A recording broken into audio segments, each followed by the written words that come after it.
அட ஆமாங்க. தமிழகத்தில தேர்தலுக்கு முன்னாடியே இந்த பொங்கல் பரிச தொடங்கிட்டாங்க. பொங்கல் பரிசு ஆட்டம் ஆரம்பித்து விட்டதுங்க. தேர்தலுக்கு முந்தைய பொங்கல் பரிசு தொகுப்புடன் ஆட்டத்தை ஆரம்பித்தது திமுக அரசுங்க. எகிரும் எதிர்பார்ப்பு. ஒவ்வொரு நியாய விலை கடைகளிலும் பொங்கல் பரிசு தொகுப்பு போதிய அளவில் முன்கூட்டியே இருப்பு வைக்கப்பட்டுள்ளதை உறுதி செய்வதுடன் உரிய தரத்துடன் இருப்பதையும் பணியாளர்கள் உறுதி செய்ய வேண்டும். 2026ஆம் ஆண்டு தைத்திருநாளை முன்னிட்டு அரிசி குடும்ப அட்டைதாரர்கள் மற்றும் இலங்கை தமிழர் மறுவாழ்வு முகாம்களில் வசிக்கும் குடும்பங்களுக்கு பொங்கல் பரிசு தொகுப்பு வழங்கிட அரசாணை எதிர்நோக்கப்பட்டு வருகிறதுங்க. ஸோ கண்டிப்பாக இந்த ஒரு அரசாணை தான் பொங்கல் பரிசு தொகுப்பு 2026. அதில் பார்த்தீங்க அப்படின்னா எவ்வளவு பணம் வழங்க போகிறாங்க எல்லா டீட்டெயிலுமே அதில் இருந்திருக்கும். ஸோ கண்டிப்பாக பொங்கல் பரிசு 2026 தற்சமயம் எல்லோர் மத்தியிலுமே ஒரு மிகுந்த சவாலாக எதிர்பார்க்கப்படுகிறது. பொங்கல் பரிசு தொகுப்பு வழங்க டோக்கன் விநியோகம் செய்ய அரசு தீவிரமாக நடவடிக்கை எடுத்து வருகின்ற 2026 சட்டமன்ற தேர்தலை நடைபெற நிலையில் அதற்கு முன்பாக இன்னும் 2 வாரங்களில் பொங்கல் பண்டிகை பொதுமக்கள் மத்தியில் மிகுந்த எதிர்பார்ப்பை ஏற்படுத்தியுள்ளது. தமிழக அரசு சார்பில் ரேஷன் அட்டைதாரர்களுக்கு வழங்கப்படும் பொங்கல் பண்டிகை பரிசு தொகுப்போடு சேர்த்து எவ்வளவு பணம் வழங்கப்படுகிறது என்பதுதான் இப்போ மக்கள் எதிர்பார்ப்பு. ஸோ 3000 வழங்க போகிறாங்களா, 4000 வழங்க போகிறாங்களா, 5000 வழங்க போகிறாங்களா? ஸோ எல்லாருமே எதிர்க்கட்சி தலைவர் எடப்பாடி பழனிசாமி குடும்ப அட்டைதாரர்களுக்கு 5000 வழங்க வேண்டும் அப்படின்ட்டு கோரிக்கை வைத்துள்ளார்.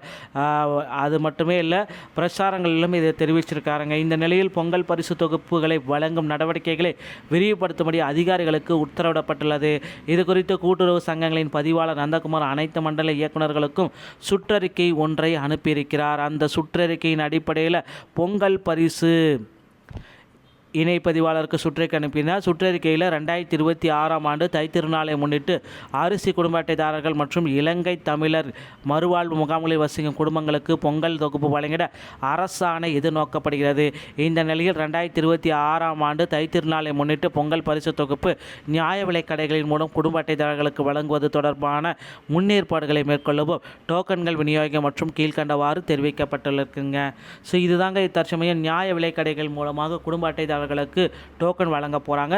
ஸோ டோக்கன் விநியோகம் முறையாக நடைபெற வேண்டும். பொங்கல் பரிசு தொகுப்பு விநியோகம் துவங்கப்படும் தேதியை தனியே பின்னர் அறிவிக்கப்படும் அப்படின்றதையும் குறிப்பிட்டிருக்காங்க. ஒவ்வொரு மண்டலங்களில் செயல்படும் நியாய விலை கடைகளுக்கு இணைக்கப்பட்டுள்ள குடும்ப அட்டைகளுக்கு ஜனவரி 2ஆம் தேதிக்குள் டோக்கன் விநியோகம் செய்ய வேண்டும். நியாய விலை கடைகள் நடத்தும் அனைத்து வகையான நிறுவனங்களும் ஏஜென்சிஸ் பொங்கல் பரிசு தொகுப்பு விநியோகம் செய்யும் தேவையான டோக்கன்களை கூட்டுறவுத்துறை அச்சிட்டு வழங்க அறிவுறுத்தப்படுகிறதுங்க. குடும்ப அட்டைதாரர்களுக்கு சுழற்சி முறையில் ஸ்டாக்கிங் சிஸ்டம் பொங்கல் தொகுப்பு விநியோகம் மேற்கொள்ள ஏதுவாக குடும்ப அட்டைகள் பிரிக்கப்பட்டு தெருவாக பராமரிக்கப்பட வேண்டும். ஸோ முதல் நாள் முற்பகல் 100 குடும்ப அட்டைகளும் பிற்பகல் 200 குடும்ப அட்டைகளுக்கும் பொங்கல் பரிசு தொகுப்பு விநியோகம் செய்வதற்கான டோக்கன்கள் வழங்கப்படும். இடவசதியை பொறுத்து 2ஆம் நாள் முதல் தினந்தோறும் பிற்பகல் 150 முதல் 200 பேர் வரை 150 முதல் 200 பேர் வரை பொங்கல் பரிசு தொகுப்பை விநியோகம் டோக்கன் செய்யலாம். பொங்கல் பண்டிகைக்கு முன்பே பரிசு தொகுப்பு விநியோகம் நிறைவடையும் வகையில் டோக்கன்களின் தேதி குறிப்பிட்டு வழங்க வேண்டும் என்பதை குறிப்பிட்டு சொல்கிறாங்க. அதிக அளவு குடும்ப அட்டை உள்ள நியாய விலைக் கடைகளில் குறிப்பாக 1500 குடும்ப அட்டைகளுக்கு மேல் இணைக்கப்பட்டுள்ள நியாய விலைக் கடைகளில் விவரம் தொகுக்கப்பட்டு அக்கடைகளுக்கு டோக்கன் மற்றும் பரிசு தொகுப்பு விநியோகிக்கென பணிக்கென கூடுதல் பணியாளர்களையும் நியமிக்க போகிறதா சொல்லியிருக்காங்க. ஸோ கண்டிப்பாக பொங்கல் பரிசு 5000 ரூபாயை எட்டி வரும் அப்படின்றது எல்லோர் மத்தியிலுமே தற்சமயம் இருக்கக்கூடிய ஒரு மிகப்பெரிய ஆவலாக எதிர்பார்க்கக்கூடிய ஒரு அறிவிப்புங்க.